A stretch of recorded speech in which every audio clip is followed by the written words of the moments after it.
Welcome to the Race to Rugby World Cup Pod with Ron and Adam from the side of the road, somewhere on the planet. Episode 1, Race to Rugby World Cup Pod. Who would have thought?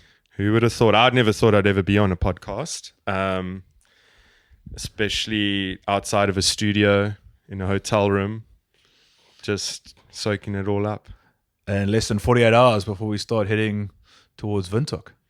Yeah, so let's give our listeners a bit of an update of what this is all about. So Ron Rutland, the genius of Race to Rugby World Cup, has been cycling around the world. Stop it. Been cycling around the world for the last 10 years. And, just from Rugby World Cup to Rugby World Cup, his first trip kicked off in Cape Town Stadium, which, funny enough, we're going to kick off this trip with. And he headed towards Twickenham, or to Brighton actually, to the World Cup in England.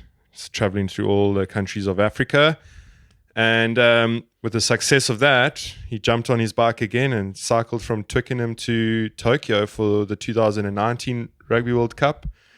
And it's obviously bit. And for the last almost year and a half now, Ron's been planning the next journey, which is from Cape Town, essentially, but Cape Town with some pit stops here and there. And yeah, the ultimate goal is to visit the World Cup in Auckland and Paris. Yeah, so I think it's been an absolutely crazy journey. When I was in Cape Town in the middle of 2013 and embarked on my first trip, as you say, to first of all imagine myself arriving at the 2015 World Cup. And then if you told me I would have cycled the 2019 World Cup and then would be planning a 2021 World Cup and a 2023 World Cup, I would have told you absolutely crazy. So when you make big, crazy decisions like this, who knows how the universe conspires to change the course of your life. And it's pretty exciting for you, hey? On the eve of your first big trip, with that sort of, obviously excitement of the trip and just saying, well, all in on this and see what happens. Definitely all in.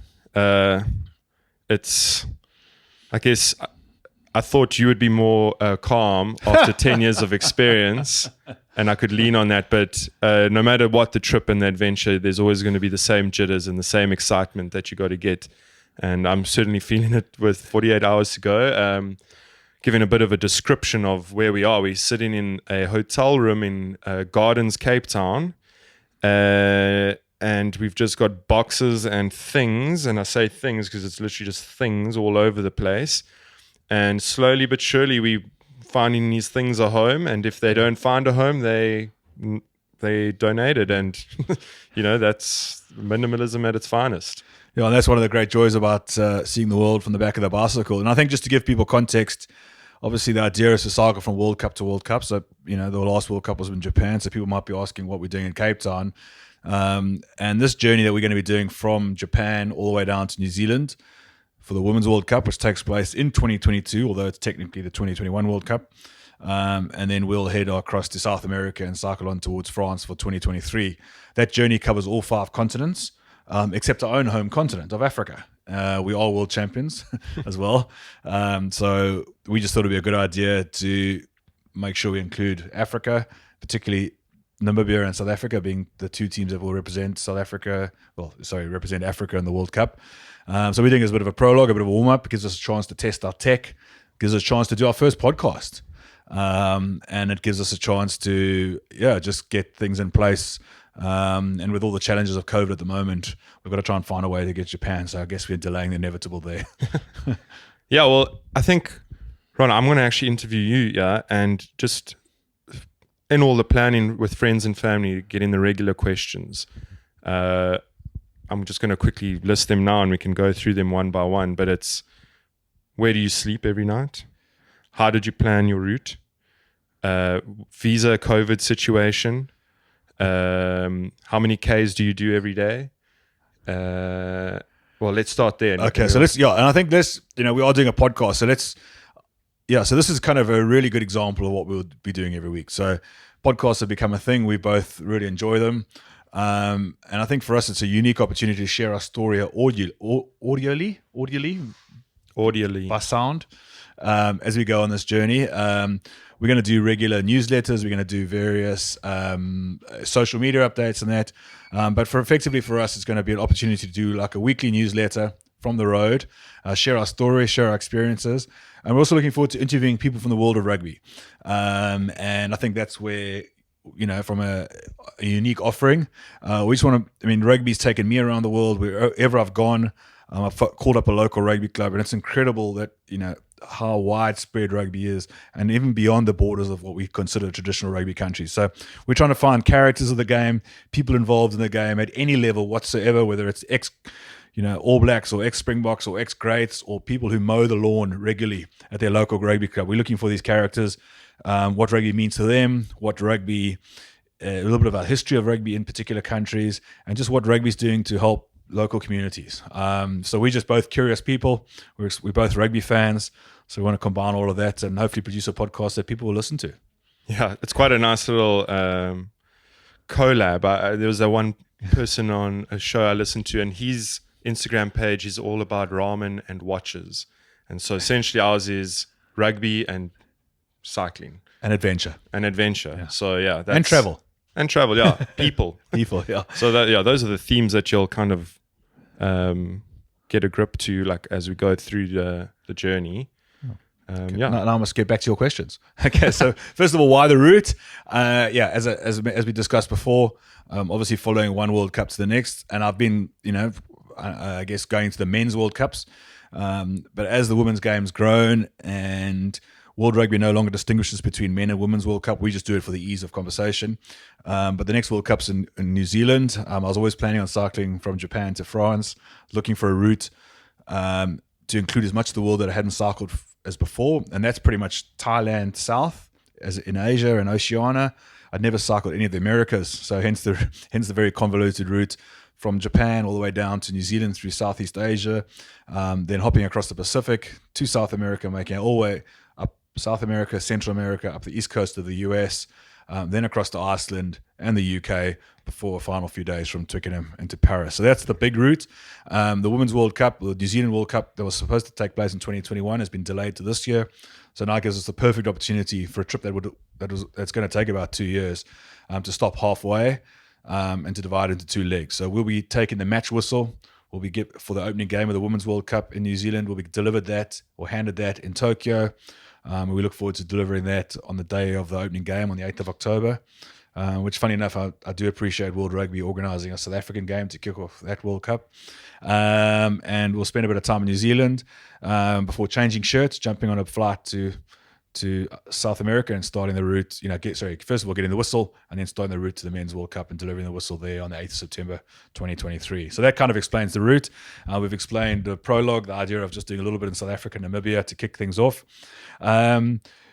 So this journey is going to be somewhere between 40 to 45,000 kilometers of cycling, so 45 to 48 countries over 20 months. And that math works out to about 500 kilometers per week. And from experience, the last trip that James and I did in 2019 from London to Tokyo, you tend to average 100 kilometers a day. So sometimes when you've got long, flat stretches and the wind's behind you, you can smash 120, 130, 140. Other times when you're cycling over mountains or through the jungles or across rivers or in super hilly places, 60 or 70 kilometers feels like a good day. But overall, it seems to average to 100. And it's amazing. On all my trips, you kind of hit 17 kilometers an hour. Again, seems to be the average. So 100 divided by 17 is somewhere between 5 and 6. So that's basically how many hours a day we're going to be in the saddle. And 500 Ks a week, basically on average 5 days on, 2 days off. I know when we head across the outback, we'll probably smash that, and that's 4,000 Ks in 30 days, have 30 days on, and then reward ourselves with a week off in Sydney, for example. Well, there's also contingency we got to be aware of. Some of our off days might be cooped up in a hotel room just like this. Yeah, for quarantine. So exactly. So the nice thing with having a bit of that little bit of flexibility, or just having those 2 days off on average, means that we can build up some of that time. Exactly. One of us gets ill, we need to take a few days off unexpectedly. Quarantine unexpectedly, just really, really bad weather. And sometimes you just go like, this place is amazing. Let's just spend an extra day here. So it's just nice to have that little bit of flexibility. In terms of accommodation and sleeping, well, that really depends where you are. So tent, sleeping bag, all the stuff we need to live. We've got. That's a beautiful thing. Everything in the world that we own is on these bicycles. So you've got pots and pans and sleeping mats and towels and clothes and all that bits and pieces. It all fits on a bike. So we're completely self-sufficient. If we don't find fixed accommodation for weeks on end, we'll be fine.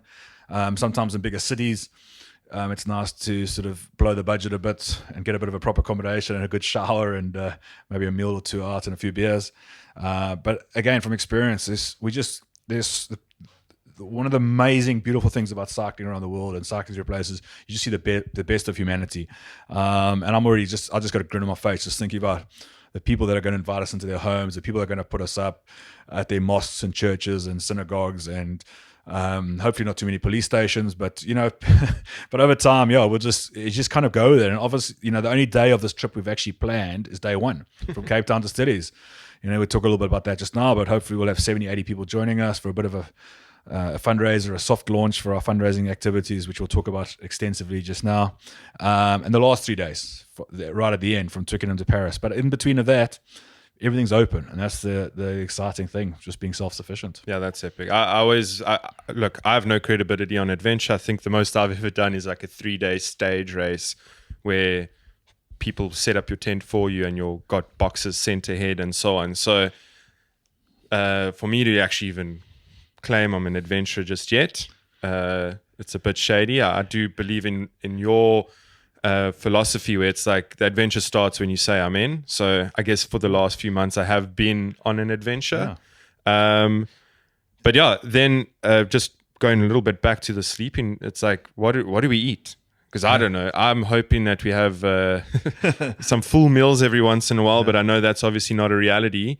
Let's just jump into that quick. Well, the food is, it's a standard joke amongst long distance cyclists, but we're basically on a seafood diet. So you seafood, you eat it. There's one or two very strict rules. Always have something in your handlebar bags on the front of your bike. Have some sort of snacks, and that's whatever's snacks are available. And you end up a lot of cheap sugary biscuits, a lot of nuts, a lot of chips, a lot of rubbish basically. But yeah, and obviously a bit of bananas and all the classic sort of snacky type food for endurance sport. But it really is what I think. Again, you wherever there's people, there's food. And one of the joys of traveling is experiencing local food. And if you're cycling through India, for example, there's street food every 50 meters, and it's absolutely delicious. It's cheap as chips, and it really ends up being one of the highlight things. I cycle through parts of Africa where, quite frankly, it's an amazing continent, but you wouldn't cycle for the cuisine, or you wouldn't travel there for the cuisine. So it ends up being a lot of like pup, what we call a pup, or sadza equivalent, with a little bit of indistinguishable meat on top or some gravy. And you sort of close your eyes and eat it, and it's get enough calories to keep going. But we'll be cycling through Southeast Asia, and that's one of the food hotspots of the world. Yeah. And obviously when we, in the bit more remote rural places, the classics of oats and, you pick up a box or two of cereal, 2-minute noodles, sardines, things that are sort of high, dense calories that you can carry. And neither of us are cooks or have any interest in cooking itself. You read these blogs about people, sort of gourmet cyclists, and they sort of make all these fancy omelets, and it's delicious, and I'd love to have that. But it's neither of our strengths, so we'll just do what we can. Yeah, well, like when you read blogs and watch videos about various adventuring, you got kind of almost two types. You've got the people who are doing a self journey where they don't want to see human beings for months on end. They go deep into the mountains and very self-sufficient. But we people, if that's even a phrase. And so I guess you've designed, and like Ron's the genius around the route, and our route will kind of be pre-planned, say a week in advance. We're using Komoot, so if you want to follow Ron on there, but we always keeping at least 100 kilometers away from human beings, so food security will be all right. Yeah, it'll be. And again, I think I love the idea of just going completely off grid for a certain period of time and exploring the world like that for short bursts. But honestly, we'll see the most incredible mountains and deserts and sunrises and sunsets, and just being outdoors for 600 days is honestly a massive privilege, especially after a couple of years of lockdown. But what you really, really, really remember from these journeys is the people. And sometimes it's the simplest moments. It's like cycling through a crowded, busy street and, an old lady looks up and sort of gives you a smile or a wink kind of thing. Or, kids that run next to you on the bicycles and wave and almost feel like they're cheering you along and just so interested in where you're from. And as I said before, the people that you'll say, oh, can I camp in your garden? And they say, don't be ridiculous, come sleep inside. And so, I mean, those human interactions and the fact that we're going through 40, 45, 48 different countries, there's probably 35, 40 different languages. And, if you want to talk diversity, well, we're going to experience this proper diversity. So that's part of the joy for us. Yeah.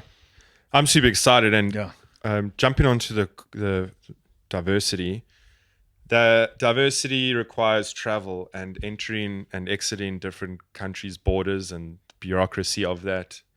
And the question I get, especially as a South African passport holder, is what visa are you traveling on? And just from the get-go, just to let everyone know I'm going, and we've pre-planned a little bit, but I've going on my South African passport, and I'm gonna, through hook or by crook, get a visa per country. But I don't know if you want to speak about how tricky that is. Yeah, I mean, it's obviously, you can control what you can, and we've talked about that a lot recently, but there are certain things that are out of our hands, and, having a green mamba or just a South African passport, that's the cards that you've been dealt, and effectively we've been dealt. But it's actually, when you drill down into the detail, it's actually it's not as hard as people might imagine it. First of all, South America and Central America, of those sort of 15, 20 countries, there's only one or two that you actually need a visa for. It's very, very generous to South Africans. So it's very, very relaxed there. The nice thing with going through a little bit of Europe at the end is that, Schengen, once you've got a Schengen visa, which you've already got because we did a sneaky trip to Paris a few weeks ago, that's in place, similar for the UK. And you actually drill down to it. It all just comes down to planning. So you identify the 6 or 7 countries where you need a visa, where there is a bit of paperwork and bureaucracy, and they won't let you apply, more than 6 months before you need them, for example. But again, it's like reaching out to the US Embassy in Singapore, which I know you've done an example, and trying to get your US visa sorted. So with a bit of planning, a bit of support, in terms of people back home who can help sort of submit documents on your behalf or get, letters from the bank or whatever it is. It just takes a little bit of patience and planning. And the reality is that a passport shouldn't be the difference between undertaking a trip or not undertaking a trip. In the same way that money shouldn't be, in the same way that, honestly, your health, both of us, or particularly me, sort of. So yeah, I mean, particularly me. I'm just trying to make myself feel better. But I'm probably 15 kilos heavier than I will be when this trip's over. It's been a long lockdown, living a bit close to the fridge. But so what, like if you wait till the perfect time, you're never gonna go. And if you go, oh my goodness, like, I've got a South African passport, this is just too hard, you'll never get going. So I think that's it's just look for reasons why you can do things, not why you can't. Yeah, I think like Ron every once in a while gets asked to do a bit of a talk, and he often speaks about his African trip, which was a 27-month journey, and you always open with the difference between someone who did an adventure and someone who didn't. The person who did the adventure started, and that's made a decision. And made a decision. Like that's for me was the biggest thing. It was like, spent all my life reading about these people doing cool things and going like, yeah, I'd love to do that, but they must be richer, or but they must be stronger, or but they must be better connected, or but they must have a much better passport, or whatever it is. And then you start actually being honest with yourself and meeting some of these people, which for me was key. And I realized that's complete BS. That person's no different to me. Yeah. That person's no better connected. That person's maybe a bit richer, but this, all these other reasons, that's rubbish. So the only difference is that person made the decision to do it. And I've always had all these excuses in my head, subconsciously, more likely than anything else. Yeah. I mean, as soon as you sort of come out of that wilderness or come out of those weeds and you look through the other side, you go, wow. And it really is, anything is possible. Yeah, exactly. So talking about starting, let's chat about Saturday, the actual start of this journey. Now we're talking. Yeah. 48 hours, less than 48 hours. We've both catching up here and, come to Cape Town to do our final preparation. And as I said, the only day we're planning is day one. we're cycling to Stellenbosch, which is not completely opposite direction. It's a 90-degree. We go heading straight east. We should be heading north, but it's a lovely town. It's an easy place to persuade people to come for a Saturday lunch. Actually studied in Stellenbosch. So I look forward to you showing us around some of your haunts. Yeah. And it's just. Oh, well, I mean, you can talk better than I can. Just about, I mean, it's the most, for people that not from South Africa or don't know, Stellenbosch is this beautiful, beautiful university town, very historical town, sort of 60 kilometers away from Cape Town. It's the oldest rugby club in the world is actually based in Stellenbosch. We'll need to fact check that, but I'm pretty sure. I think it's the biggest rugby club in the world. Biggest rugby club, but yeah, there's a rugby significance as well. Yeah, I mean, it really is. Probably I guess if we had to be honest, for someone from KZN, it's hard to say this, but it probably is the birthplace or the heart of South African rugby.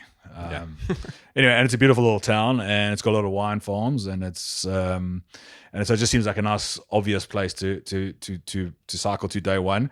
But we are doing a bit of a detour, and we're going via Khayelitsha. And South Africa is one of the most I guess if we have to be honest, unequal societies in the world. And if you want to see the stark difference between the haves and the have-nots in South Africa, it's the cycle from Khayelitsha to Stellenbosch. So we are going via Khayelitsha. We are very luckily being connected with Velakaya. And you can talk a little bit about the project, but and Avalanche, who are coming on board to support our journey, and not directly through giving us bikes, but we're going to be working with them and have a mechanism that for every number of 1,000 kilometers that we ride, they will donate a certain number of bikes to young people or to people in general who aren't as lucky as us. And I think for us it's pretty cool. We're still raising money for Child Fund, and just by cycling our bikes, Avalanche will be giving bikes and basically helping more people get on bikes, more bums on seats. Yeah, I know that's a massive goal for us as people adventuring on bicycles. But yeah, just alluding to the stark line in the sand of discrimination in South Africa, and to be honest, a lot of parts of the world. And we are privileged that we can do this journey, but we at the forefront of everything we're doing is to try and better society, and we pushing for a charity that's close to us outside of Velakaya Cycling Academy. Which is an awesome academy. Nick Lamini actually cycled at the Tour de France last year, and he was this young student at the Velakaya Cycling Academy. And if you're following us on social media, we will definitely upload videos of how little these people have, and for someone to make it from there to the tour is amazing. But yeah, the charity we close to, especially in the first part of the journey, is Child Fund Rugby. And it's also a sports for good charity, and it's really just us taking the privileges that we have and showing the world that there's this charity out there that's doing this great thing for these children. Is a big part of what our goal is, and we've set ourselves a target. So yeah, I don't know if you want to explain about Child Fund. I mean, I think it's front and center.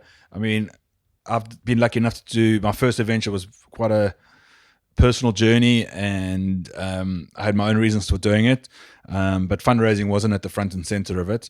And as I've done more of these adventures, it has become more and more, I guess, the reason or the purpose for undertaking these journeys. And I use 2019 as an example, where James and I cycled from London to Tokyo. James used to work for Child Fund, passed it back. They were appointed as official charity partner of the Rugby World Cup in Japan.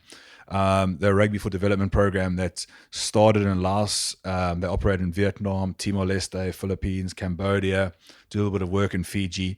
And they basically use the power of sport, and in particular rugby, to help uplift communities, to help share life skills, to help give people opportunity to people that are some of the most disenfranchised groups within some of the poorest countries on the planet. And I knew the program pretty well. I used to work at Hong Kong Rugby. Excuse me, at Hong Kong Rugby, and Hong Kong Rugby used to support them. And just through very, very a lot of lucky circumstances, serendipitous circumstances, I met James, who worked for the program. So that really gave me.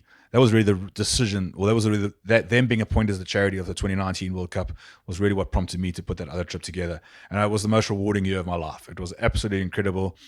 We raised about $150,000 in the end for them.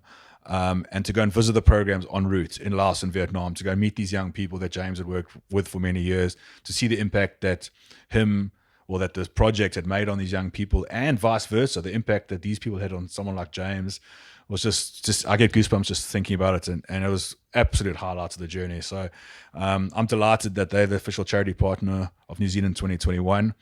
Every single thing that we're going to be doing between now and getting to Auckland is going to be focused on trying to raise funds for them. We're going to be cycling about 20,000 kilometers including our prologue, and then from Japan down to Auckland. And the main mechanism is that we're going to be selling off for $10 each every single one of those kilometers. So you are going to make sure that we are relentless on social media, and every single day we're going to update people on the funds we've raised, on our progress on that front, and just basically trying to sort of, I guess, tempt people and to encourage people to sort of own a piece of our journey. So you can buy a particular kilometer, we can buy kilometers in particular countries, and if we can sell 20,000 kilometers, that's $200,000. And I promise you that money just goes an enormous way. It's one of the most transparent, impactful programs you'll see anywhere in the world.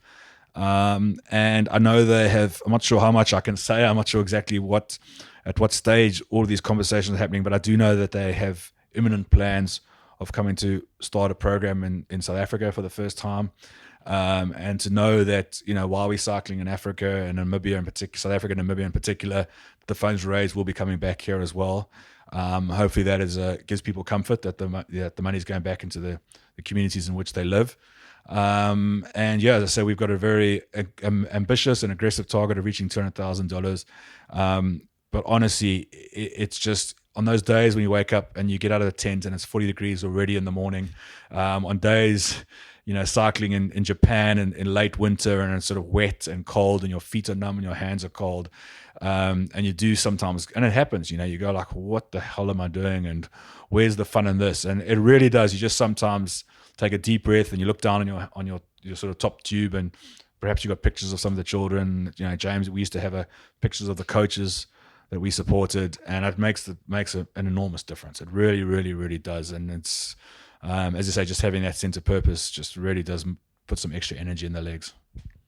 So stoked about it. It really does.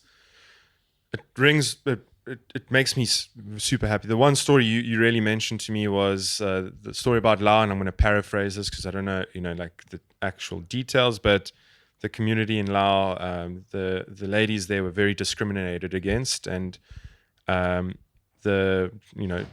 child, well, it wasn't child from there, but organizations were trying to find a sport to like get the ladies of the country and younger girls out of the rice fields and the kitchens, as they usually are doomed to just interrupt there. Young girls, really get out of primary school.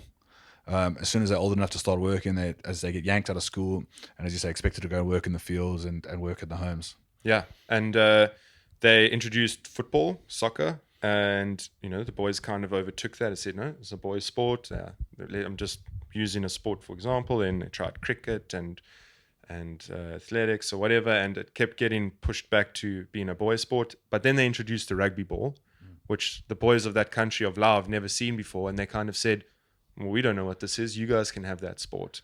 And now Laos is the only country in the world where there's more female rugby players than there are male. Yeah. No, it's incredible, and it's in fact, first of all, this rugby in Laos is amazing, and the fact that there are more female participants than male participants. I think Vietnam's pretty close as well, thanks to Child Fund, and Child Fund, they'll be the first to tell you that they're not out there trying to find the next Siya Kolisi. They're not out there to try and produce the best rugby players on the planet, or even the best rugby players in the country. Although in places like Laos, they are. They're really using the rugby almost as an excuse to get young people together, to get them something that they can, enjoy and participate in.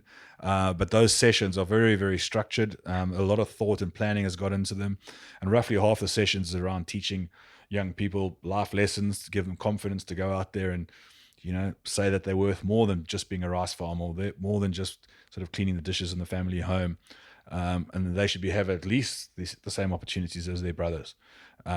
So it really is remarkable to see. And then the stories that James would talk about individual examples of these young coaches knocking from door to door to door to go and get the young girls to practice, and sort of, standing up to their parents and saying, no, they've got rugby practice, they must come now. It really is very, very inspiring. And some of those, as you say, like the young girls and the boys that play there have now fallen in love with the game of rugby and have started their own teams. They go and participate in tournaments in the region, and I don't know, they've come to places like Hong Kong. It's really like almost a side of a unexpected consequence is that you now have created this whole sort of generation of rugby players that are just playing the sport because they love it.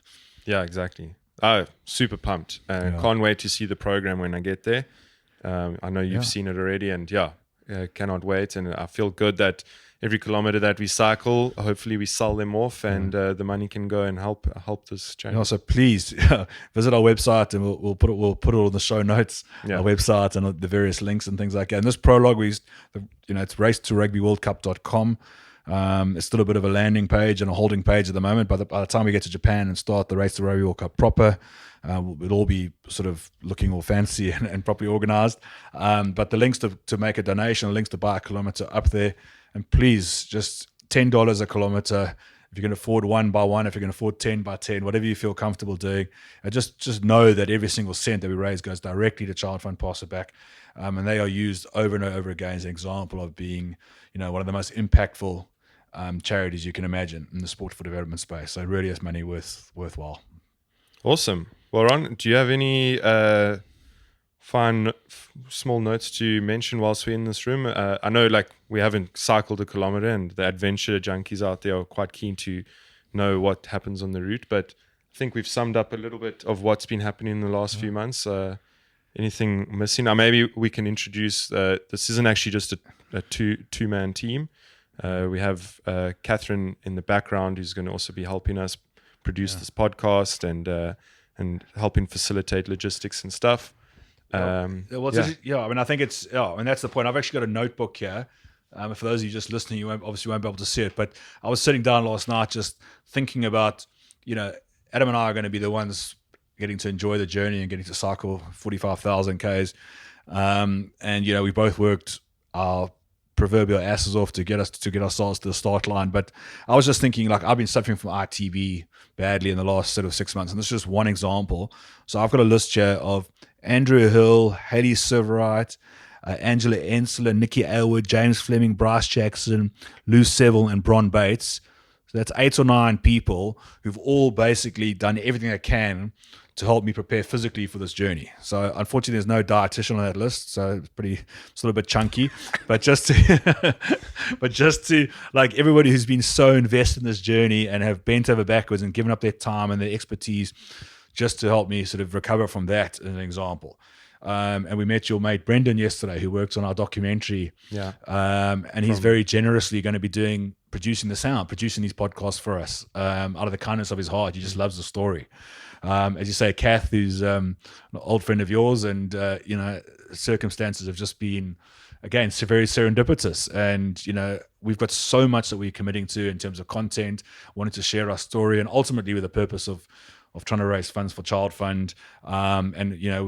We'll talk about sponsors and World Rugby, and there's so much more we can talk about in future episodes. But to make sure that we can be as impactful with our storytelling, to make sure that we're as organized as possible, to make sure that we get our passports sent backwards and forwards, just to have somebody who's got our backs, basically somebody who's there for us. And I very much look at this as being a sort of a three-person team, directly plus indirectly. The hundreds of people that are already getting behind us, the people that have bought names for our bikes.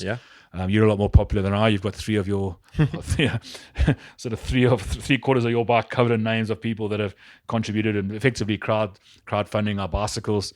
So we certainly, there'll be times when we're out there and it's just you and I, we're sort of running out of things to say, and we might be just what's it all about and why we're doing this, but I think we both know that we've been incredibly supported, and we will be incredibly supported. And hopefully this podcast is a way of sort of sharing our experiences and in some small way thanking everybody who's been a part of this journey. Epic. Ron, do you want to wrap it up and maybe give them a teaser of where we might be next? So this is episode 1 of the Race to Rugby World Cup pod. I mean, it's still crazy. We're committing to do at least 60 of these over the course of the journey. hope, and we were laughing yesterday saying if this is our first episode, and when we get to France in September 23 and we record our 60th or 80th or 100th episode, I hope we've improved. So a continuous improvement. But we're going to be doing roughly once a week or once every 10 days. And we've actually lined up our first guest for our first podcast for day 2 of our trip. Pieter-Steph du Toit, World Rugby Player of the Year in 2019. His dad and family own a wine farm and an olive farm, sort of 40 k's outside of Paarl. So that'll be our day 2, and they're very going to kindly host us for a late breakfast. We'll be interviewing Mr. du Toit and looking at his experience of rugby, what rugby is meant for him, and who knows where the conversation goes. So, and we're then heading into Namibia, and we've got a few surprise guests lined up. But please, if you like this podcast, share it. Tell your friends about it. If you don't like it, don't tell them about it. I think this is going to be super fun. We're looking forward to it. We're carrying it. Adds about 2.5 kilos of extra equipment to our thing. But we're just going to have fun doing it. And I say, please go to our website. Please look out for the Give and Gain link. If you feel inspired, please donate what you can. And as I say, we just look forward to sharing this journey with you. Epic. Well, yeah, thanks. Yeah, until next week. Cheers.